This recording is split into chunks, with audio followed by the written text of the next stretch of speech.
All right, so we're back. So we continue our Enneagram series as we turn our attention to Enneagram Type 3.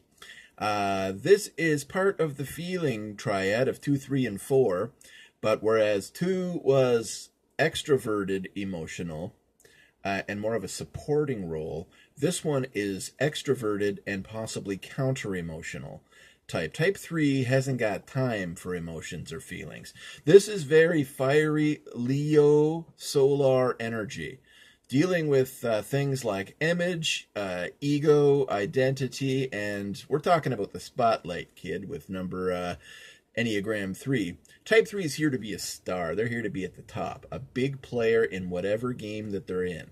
So in music, they are typically fronting the band. Their name is going to be on the ticket stub, the tour bus, and the album jacket if everything goes as planned. Yes, I said album jacket. That's still the good way to listen to music.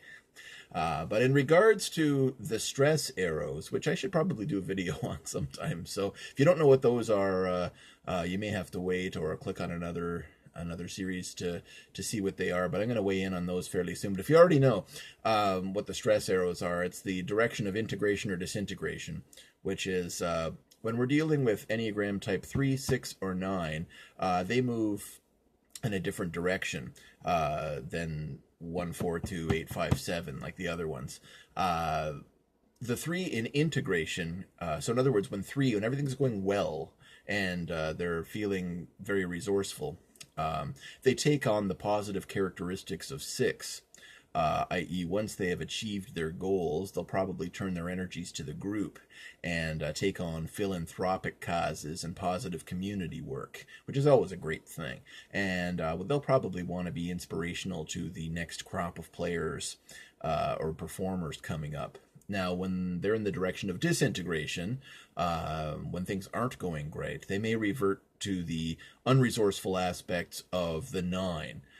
So if you know a type 3 musician that's taking 8 years between albums and can't get themselves off the hammock and is looking like Krusty the Clown after drinking way too many milkshakes, something's wrong, because these people are driven. So you can always definitely tell.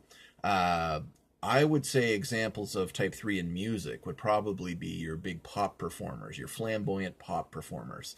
I would say things like Lady Gaga, maybe Michael Jackson, Paul McCartney, Elton John. This is real Super Bowl halftime stuff.